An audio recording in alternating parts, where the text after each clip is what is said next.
Jual apa ya nih? Kok rame banget di FYP?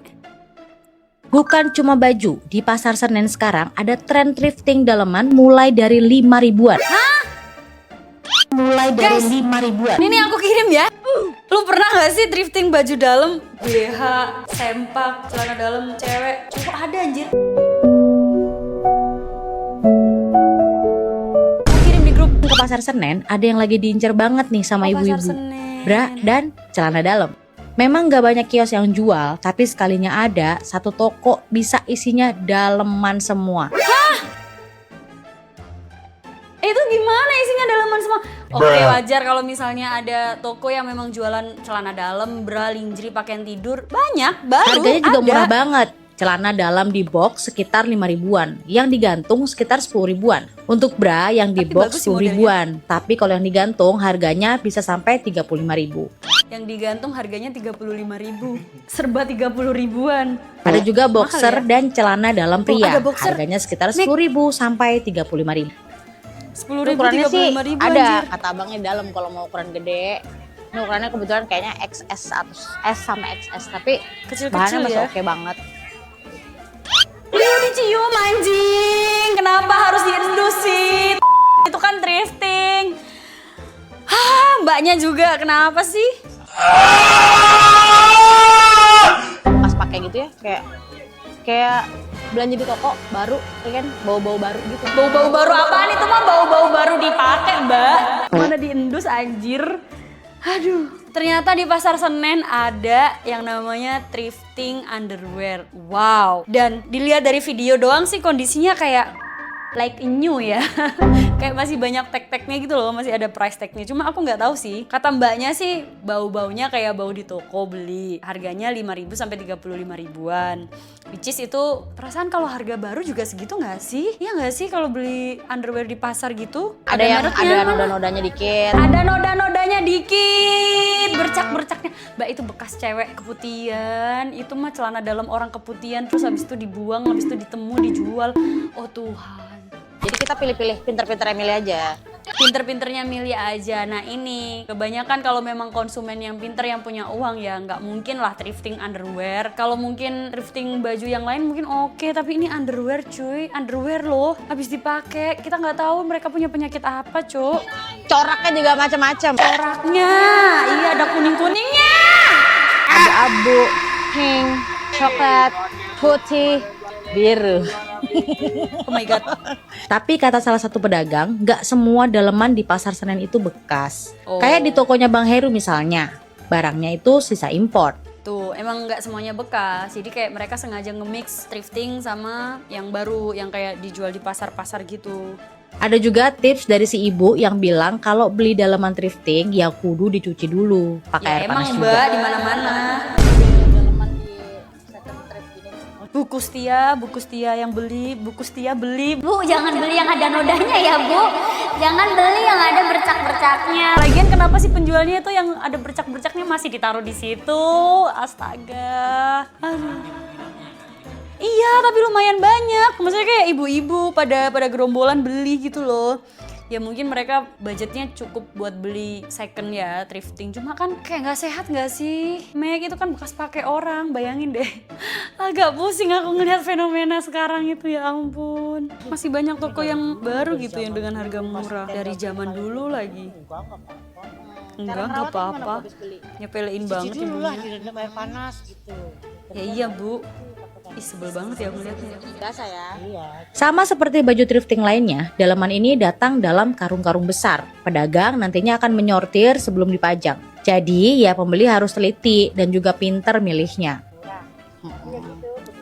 Ya karena murah, ketelaten. Enggak, maksudnya enggak beda jauh kok harga pasar sama harga second tuh. Aku juga suka thrifting loh anyway. Tapi ya bener, sesuai kebutuhan apa yang dicari, nggak semuanya thrifting. Dan karena kita juga pinter-pinter mengurangi ini ya, apa sih, fast fashion ya. Jadi kayak biar nggak terlalu banyak sampah fast fashion. Makanya kita thrifting, tapi ya nggak celana dalam juga anjing di thrifting. Nah ini buat kalian yang suka punya imajinasi atau fetish, suka masturbasi pakai celana dalam bekas, pakai mending datang tuh ke pasar Senen buat thrifting itu. Cari yang ada nodanya, lumayan 35.000 loh. Daripada kalian nyolong. Itu nggak ikutan. Ya, itu kan pinter-pinternya konsumen kata mbaknya tadi, anjir. Pusing banget gue.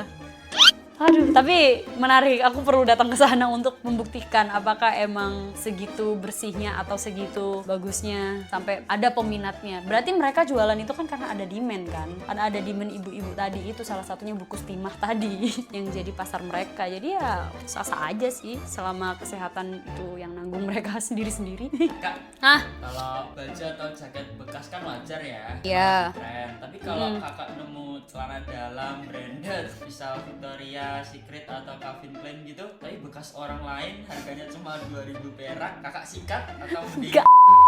Gak. Bra gua, celana dalam gua itu Victoria Secret, La Senza, gua lebih milih diskonan di tokonya. Kalau gua nggak punya duit ya udah nggak usah pakai brand, mending pakai. Sekarang kan celana dalam lokal brand yang kayak seamless, celana dalam perempuan juga kan banyak yang bagus dan murah. Nggak perlu melulu gengsi soal brand. Jadi kalau memang nggak punya duit ya nggak usah beli. Ngapain beli yang second 2.000-an yang ada bercak-bercak noda kuning dan hijaunya, tuh jorok banget. Naik turunnya gara-gara video ini tuh. Menurut kakak, orang yang beli celana dalam bekas itu karena dia ekonomis, pengen hemat, atau emang ada kelainan? Barang bekas orang. Bener.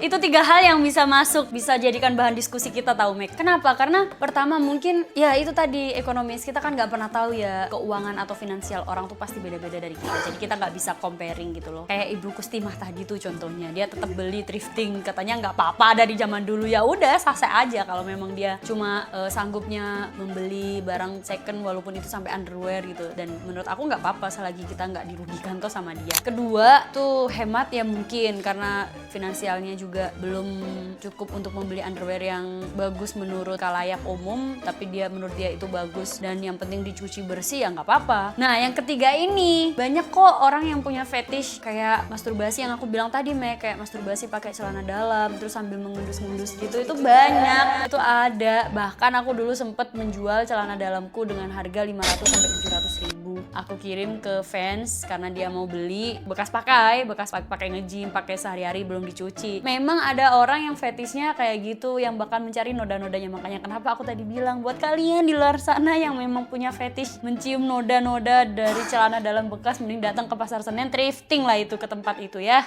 Terus Kak, gimana tanggapan kakak soal tren di luar negeri, dimana orang sengaja beli celana dalam bekas yang nggak dicuci dengan harga jutaan? Itu namanya bisnis atau kegilaan? Bisnis, selagi gini, kegilaan itu kan gini, menurut aku itu bisa dibilang kegilaan karena abnormal ya, abnormal, tidak normal. Karena pada umumnya orang nggak banyak yang memiliki fetish seperti itu. Tapi itu untuk perempuan-perempuan yang bisa melihat celah bisnisnya, kayak aku tadi bilang aku pernah ngejual dari harga 500-700 ribu, aku jadikan itu bisnis. Karena apa? Karena ada demand, sama kayak hukum ekonomi, selagi ada permintaan di situ ada ketersediaan. Jadi ya, selagi itu cuan kenapa enggak, coy.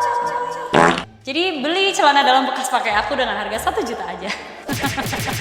Free ongkir kemanapun Anda berada. Jadi promo kan, mampus lu. Tiba-tiba di spam. Aduh. Tapi selain celana dalam juga ada kayak bra, terus kaos kaki, stocking, gitu-gitu, Mek. Jadi ada orang yang memang suka aroma-aroma badan kita yang udah nempel di pakaian dalam kita berhari-hari. Jadi dijadiin bahan masturbasi mereka itu banyak. Itu memang, bentar, istilahnya apa ya? Bisnisnya gitu Kak. Iya, fetishnya. Bisnis gitu terus Masturbasi. keluar. Bener, bisa jadi dijadikan bahan masturbasi, gendus kayak laki. Tapi ujung-ujungnya orang yang punya fetish seperti itu akan menjadi tindakan kriminalitas, yaitu maraknya kejadian Pencurian celana dalam di jemuran kosan itu kan. itu yang bahaya. Nanti kasih videonya ya atau beritanya gitu. Itu yang bahaya, itu yang nggak boleh karena memang kebutuhan. Karena gini, ada orang yang adrenalinnya tertantang ya, anjir gue pengen banget nih nyolong celana dalam buat masturbasi. Akhirnya dia bener-bener nyolong sambil diendus-endus, padahal kan udah dicuci ya di jemuran, bau sabun. Memang bau rinso, Cuk. Lebih mending mana, beli celana dalam baru tapi merek abal-abal yang bahannya kasar, atau beli celana dalam bekas tapi merek mewah yang bahannya lembut banget?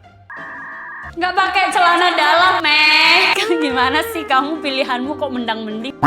Ya kan aku dari kemarin-kemarin beli celana dalamnya ya sesuai budget dan kemampuan aku untuk aku beli. Ya jadi kalau kita masih bisa beli, kalau kita masih punya budget untuk beli celana dalam yang bermerek, bagus, bahannya menyerap keringat, tidak membuat lembab, ya udah itu yang kita beli. Karena sejatinya perempuan cuma butuh daya serap lembab itu biar daya serap keringat dan tidak menyebabkan lembab pada area kewanitaan dan selangkangan sekitarnya sih sebenarnya. Jadi sebenarnya merek itu nomor 2. Cuma kan sejauh ini kan yang di Indonesia kan adanya ya mereknya bagus, bahannya bagus, dan daya serap keringat tidak membuat lembabnya juga, itu yang dicari. Dan kebetulan memang mahal. Jadi selagi aku punya budget ya mending aku pilih yang itu. Jadi nggak ada mendang-mending. Kalau cuma disuruh milih mending bahannya bagus tapi bekas, ya mending nggak usah celana dalaman gua, anjir dasaran aja udah. Pakai androk. Kalau orang zaman dulu kan pakai androk, nggak pernah pakai celana dalam biar nggak lembab. Gitulah.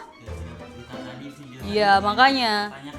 Banyak banget ini. Tapi nanti next time kapan-kapan ini deh aku bakal ngajak kalian buat belanja celana dalam dan underwear. Jadi kita haul celana dalam. Kita haul celana dalam, akan aku ajak kalian masuk dan pilihin. Ayo cari. Hunting noda. Hunting noda enggak anjir, ini di La Senza bukan di Senen. Udah deh gitu aja gara-gara video lucu banget lagi mbaknya. Ya udah ya, terima kasih ya sudah menonton e-reaction kali ini. Intinya pesanku satu guys, kalau kalian punya budget yang sesuai dengan kebutuhan kalian, cari yang itu bersih, sehat, dan tidak menyebabkan penyakit. Kalaupun kalian mau melakukan thrifting itu hak kalian, yang penting kan resiko kesehatannya harus dipertimbangkan. Tuh saranku. Thank you for watching, dan nantikan e-reaction selanjutnya dan ketololan Mike pertanyaan-pertanyaannya ya di selanjutnya. See you, bye-bye.